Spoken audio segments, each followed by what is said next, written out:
মমতা কুলকার্নি এই 90s এর Bollywood actress কি প্রেমিকের কারণে হলো সন্ন্যাসী, সেই সাথে 24 বছর কেন তিনি ছিলেন দুবাইতে। ট্রাস্ট মি, তার নায়িকা থেকে সন্ন্যাসী হয়ে যাওয়ার ঘটনা সিনেমার থেকেও কম নয়। 1972 সালে মুম্বাইতে একটি মারাঠি পরিবারে জন্ম হয় মমতার। জন্মের পর থেকে বেড়ে ওঠা অ্যান্ড ফিল্ম ইন্ডাস্ট্রিতে আসা সবকিছু হয় মুম্বাইতে। বাট ইন্টারেস্টিংলি সেই মুম্বাই ছেড়েই 24 বছর তাকে থাকতে হয় দুবাইতে। মিডিয়া রিপোর্টস থেকে জানা যায় মমতার অভিনয় নিয়ে কখনোই প্যাশন ছিল না, শুধুমাত্র তার মায়ের জোরাজোরি অ্যান্ড চাপের কারণে সিনেমায় নাম লেখান তিনি। কারণ তার মা এক সময় অভিনয় করতে চাইতেন, কিন্তু পরিবার অ্যান্ড সোসাইটির প্রেসারে তা করতে পারেনি। যাই হোক, 2003 সাল পর্যন্ত হিন্দি সাউথ মিলিয়ে প্রায় 40টি সিনেমায় কাজ করেন তিনি। মিষ্টি হাসি আর মায়াবী চেহারার জন্য বেশ জনপ্রিয় হন তিনি। বাট ওই যেহেতু তার অ্যাক্টিং নিয়ে কোনো প্যাশন ছিল না কখনো, সো সে কখনোই ফুল ডেডিকেশন নিয়ে কাজ করতে পারতো না। উল্টো ছোটবেলা থেকে মমতা ছিল বেশ স্পিরিচুয়ালি বিশ্বাসী অ্যান্ড 1996 সাল থেকে তার আধ্যাত্মিক যাত্রা শুরু হয়। বাট এখানে আছে একটা টুইস্ট, সেটা কি?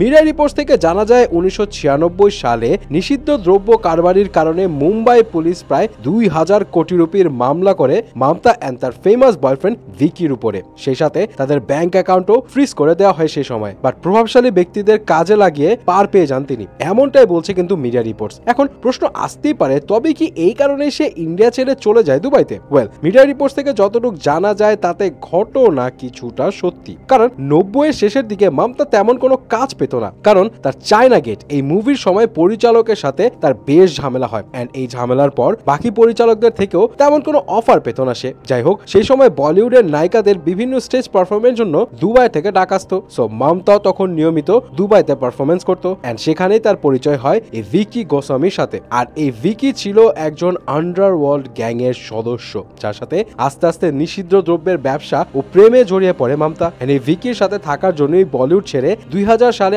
আস্তে আস্তে দুবাইতে চলে যান তিনি। যদিও তার শেষ সিনেমা রিলিজ করে 2003 সালে, সো অনেকের মতে তারা বিয়েও করেছিল সেই সময়। বাট মমতা একটা ইন্টারভিউতে জানায় সেই সময় তারা বিয়ে করেনি, কারণ 2000 সালে ভিকিকে অ্যারেস্ট করে 12 বছরের জেল দেয় দুবাই পুলিশ। মিনওয়াইল মমতা পণ করে ভিকির মুক্তি না পাওয়া পর্যন্ত সে ইন্ডিয়া ব্যাক করবে না এন্ড সে পুরোপুরি তাপস্যা ও আধ্যাত্মিক জগতে প্রবেশ করবে। 2012 সালে ভিকি থানা থেকে মুক্তি পেলেও তাদের বিয়ে হয় না, কারণ মমতা ততদিনে তার মাইন্ড চেঞ্জ করে ফেলে এন্ড 2012 সালে কুম্ভ মেলায় এসে পণ করে নেক্সট যখন সে ইন্ডিয়ায় ফিরবে তখন পুরোপুরি সন্ন্যাসী হয়ে ফিরবে। সো ফাইনালি 12 বছর পর এবারের মহাকুম্ভ মেলায় ইন্ডিয়াতে ফেরত আসে মমতা এবং রিসেন্টলি কিন্নার আখড়ায় বা তৃতীয় লিঙ্গের আখড়ায় একজন হিন্দু সন্ন্যাসী হিসেবে দীক্ষা নেয় মমতা। ইনফ্যাক্ট তার আগের নাম চেঞ্জ করে তিনি রেখেছেন শ্রীমায়ে মমতা নন্দগিরি।